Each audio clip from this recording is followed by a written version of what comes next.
Welcome back to the Deep Dive. Look, we all know it. We look in this world just saturated with information, demands on our attention coming from everywhere, and that battle for focus, it feels constant, doesn't it? We have these big dreams, these projects we're passionate about, but sometimes it feels like our own mind is the biggest hurdle, pulling us everywhere. Yeah. So today we're digging into a story that's really about potential, sure, but also about distraction, and maybe most importantly, the power of having a really clear goal. That's exactly right. We're looking at a great piece from the Wordy Tales YouTube channel. It's called How to Discipline Your Mind Power of a Clear Goal Motivational Story Wordy Tales.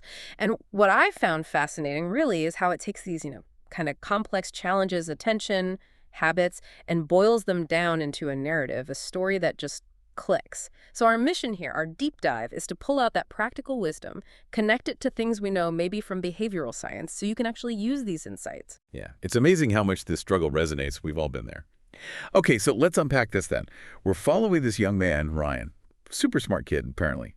But he finds out pretty quickly that, well, being smart, that's only half the battle. So let's meet Ryan. The source paints him as this bright boy, small town, tons of potential, said he could do anything he wanted. And he had a goal. A big one. He wanted to be a doctor. Clear ambition. Seems straightforward, right? Smart kid, clear goal. But there was this huge internal block. He just couldn't control his own mind. And that's the hook, isn't it? Because who hasn't felt that?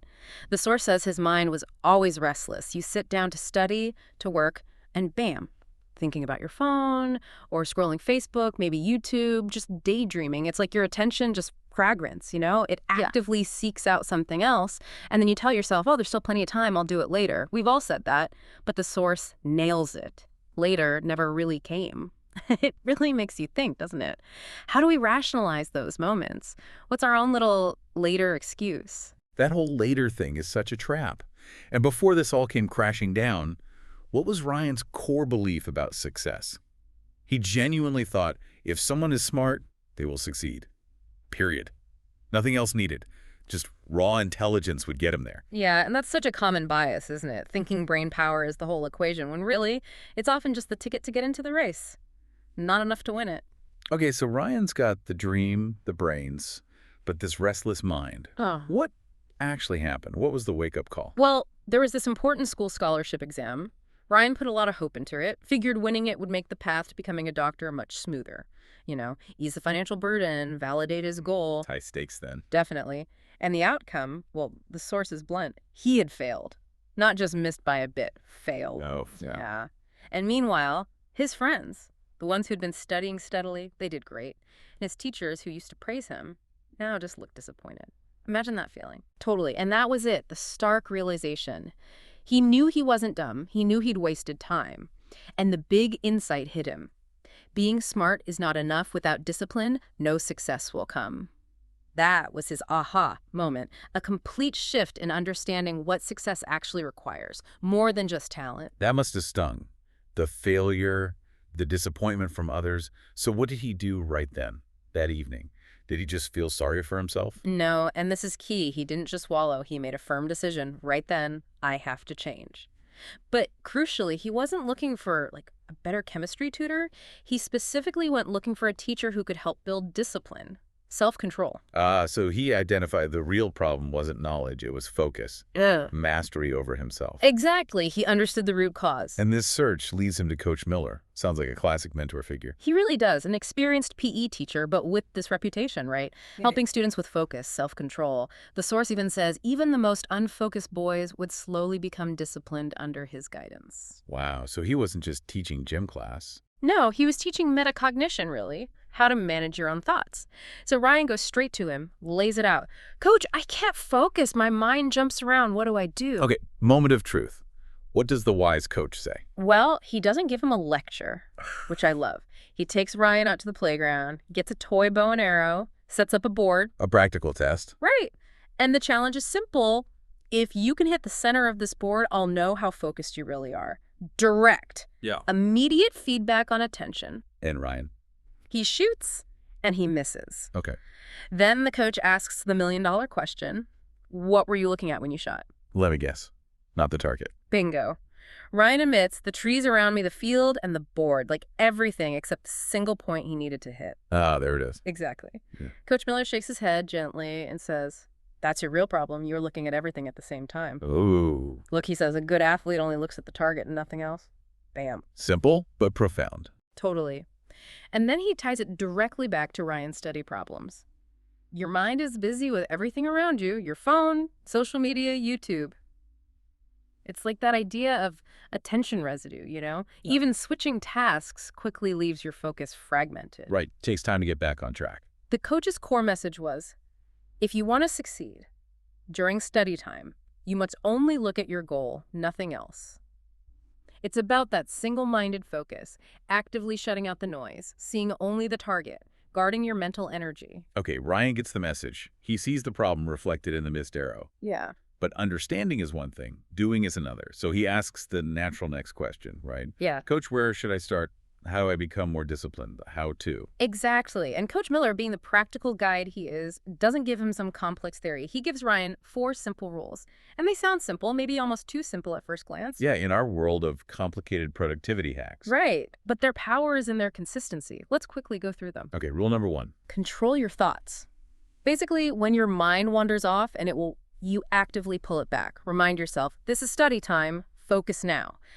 It's not about stopping the thoughts, more about redirecting them, like a mental course correction. Got it. Active redirection. What's 2? Make a routine. Simple daily schedule.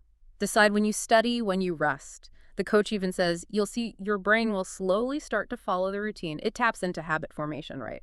Makes focus less effortful over time because your brain expects it. Structure helps. Okay, 3. Keep distractions away. This is huge today. Physically remove the phone, turn off the TV, delete distracting apps while you're working. He says they steal your time. Yeah. It's about designing your environment for focus. Don't rely just on willpower. Makes sense. Remove the temptation.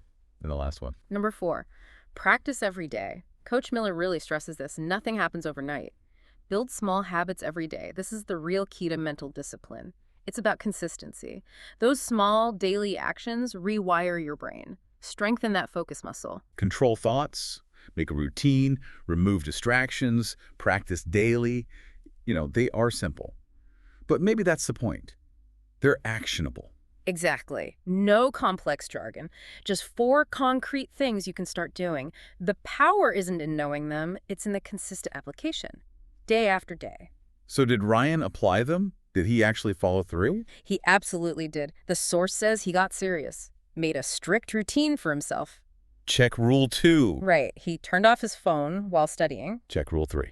And crucially, whenever his mind drifted, he'd catch it and repeat his goal. My goal is to become a doctor. Check rule 1. Using that redirection. He was living the rules. Was it easy? No way. The source is clear. At first, it was very hard. And that's real, isn't it? Building discipline feels like pushing against resistance initially. Like working out a muscle you haven't used. Precisely.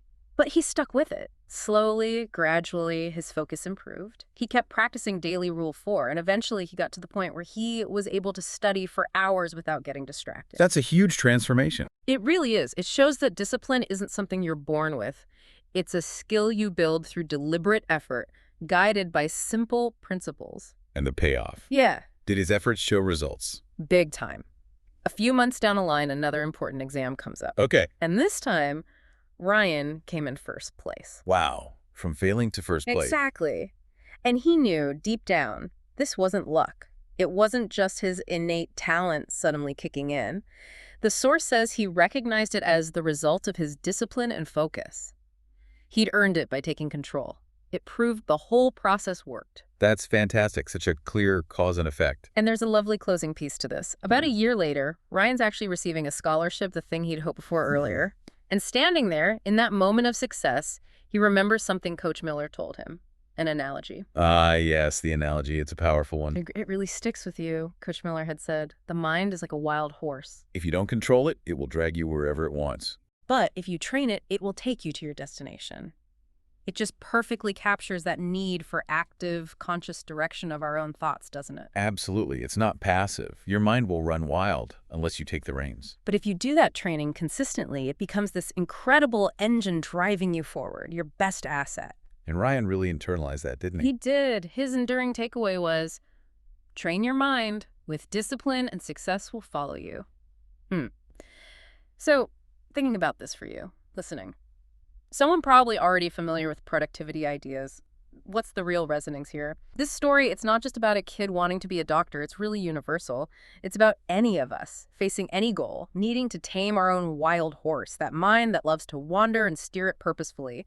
Sometimes the most fundamental principles, like these simple rules, are the ones that unlock the biggest changes. Yeah, we've really seen today how having that clear destination, that goal, is crucial. But it's not enough on its own. Combining it with practical, consistent discipline, those simple rules, that's what turns potential into real, tangible achievement. It's less about what you want and more about how you train your mind to actually get there, especially with all the noise around us. Which brings us to a final thought for you, a question to maybe chew on today. If your mind is like that wild horse and we're all dealing with constant digital pulls and busy lives, which one of Coach Miller's 4 rules, controlling thoughts, routine, removing distractions, daily practice, which one feels like the biggest challenge for you to implement consistently right now? And maybe, what does that reveal about your own modern struggle with focus? Just think about one small, concrete step you could take, maybe even today, to start training your wild horse towards your destination.